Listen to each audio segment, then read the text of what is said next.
大家好，歡迎收睇我嘅頻道超曲潮煮。我自己係一個腸粉痴，超中意食腸粉，所以我會食勻街邊嘅腸粉檔同埋茶樓腸粉嘅點心。我喜歡嘅腸粉皮要薄，入口滑嘟嘟之餘，而且要有少少嘅煙韌質感，先啱我胃口嘅。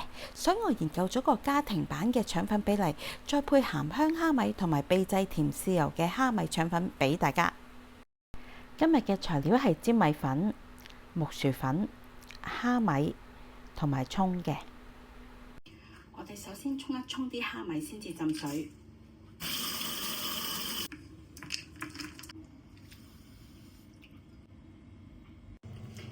今日介紹個腸粉用嘅粉唔多嘅，只需要2種粉就做到啦。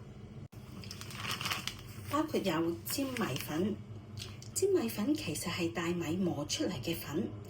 但係如果只用粘米粉嘅話呢，因為佢個黏性較低啊，食出嚟就會覺得有種散口嘅感覺啦。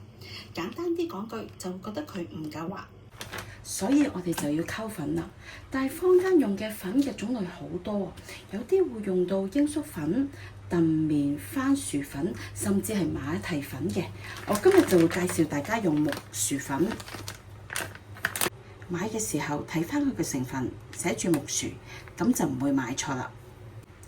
因為木薯粉佢嘅黏性非常之高，剛剛好可以補充返粘米粉嘅不足，令到腸粉嘅質感滑嘟嘟之餘，又有少少嘅煙韌質感，而且又唔使溝好多粉喎，非常之咁方便。然後我哋預定大少少嘅盤，將粘米粉仲有木薯粉混合好佢，只要將啲粉撈勻之後，就可以加入水分啦。我哋腸粉個厚度其實就係靠水嘅份量，過少嘅水呢就會過於結實，會爆裂嘅。然後將水分3次落，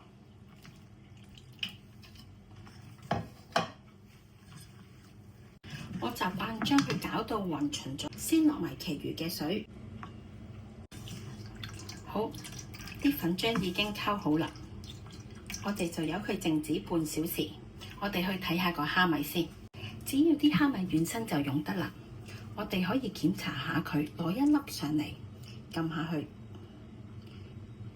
佢腍嘅，咁就可以將佢瀝水啦。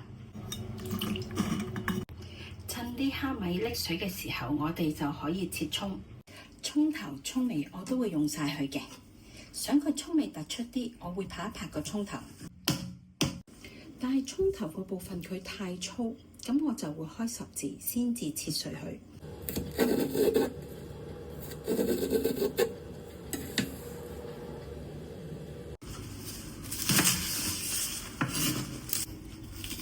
然後將啲乾水嘅蝦米佢剁碎佢。唔需要剁太碎嘅，剁到佢有少少蓉，有少少蝦肉粒咁樣，咁就 OK 啦。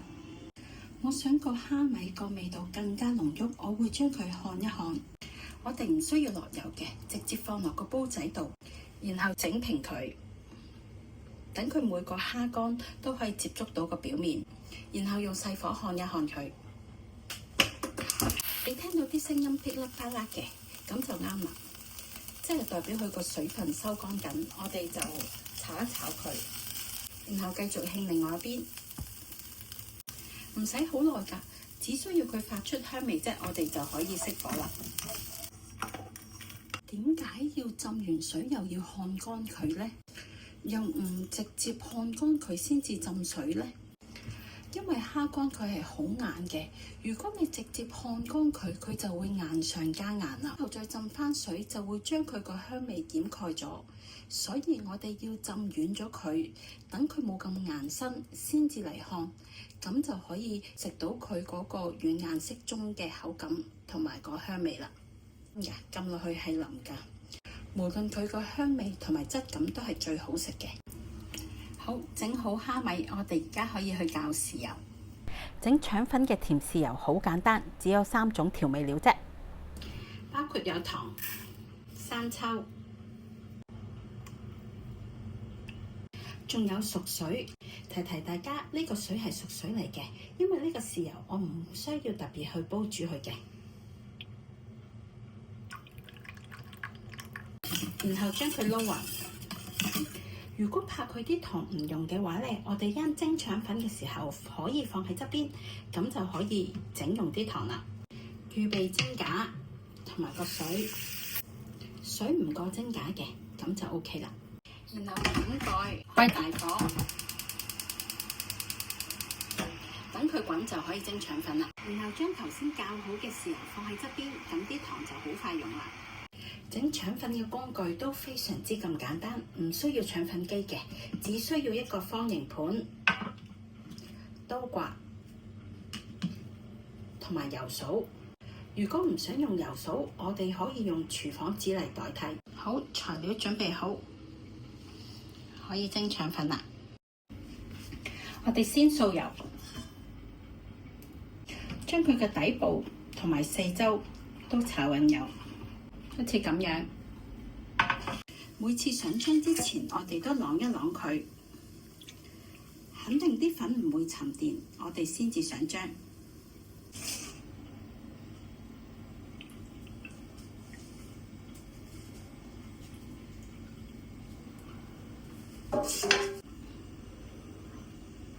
然後啷平佢，佢而家四周都佈滿咗腸粉漿，就可以落餡。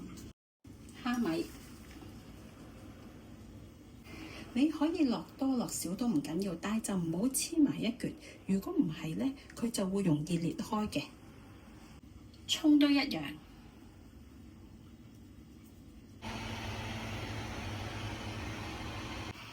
水大滾啦，就可以蒸腸粉。keep住大火，冚蓋。蒸佢1分鐘。蒸腸粉嘅時候，我哋就預定個盤，包定保鮮紙，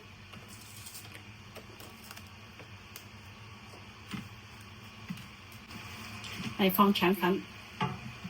夠鐘，你見到佢起晒泡泡嘅，就代表啲腸粉已經 OK 啦，就可以熄爐，然後就可以起腸粉。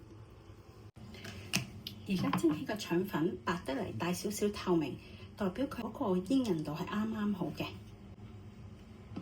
然後將佢分開一半，如果唔係呢個腸粉就會過厚啦。然後喺側邊個邊位度刮腸粉，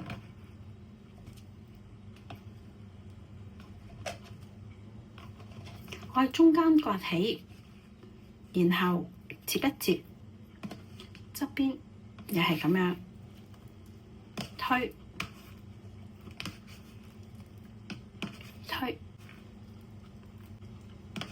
呢邊一樣，又喺側邊刮起。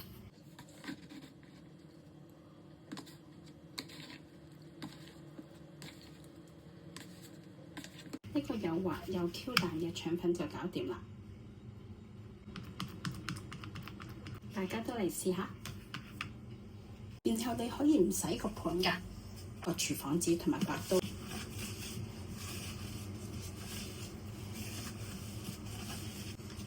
咁就可以再用啦。然後同剛才嘅做法一樣，同樣係掃油先。我今次會用廚房紙嚟掃油俾大家睇，同樣係掃咗個底盤先，然後掃一掃個四邊，然後落漿。落咗漿之後，燉一燉佢，等佢去勻四邊，咁就可以落料啦。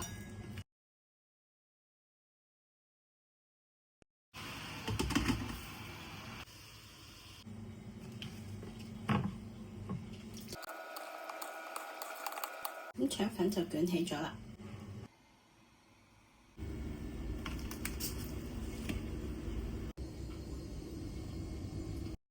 腸粉個厚度唔會過薄，又唔會個口剛剛好嘅。呢度個份量可以做到8條嘅腸粉嘅。捲好嘅腸粉，想食嘅時候，只需要將佢翻熱就得啦。同樣係大滾水落鑊，然後大火蒸佢2分鐘。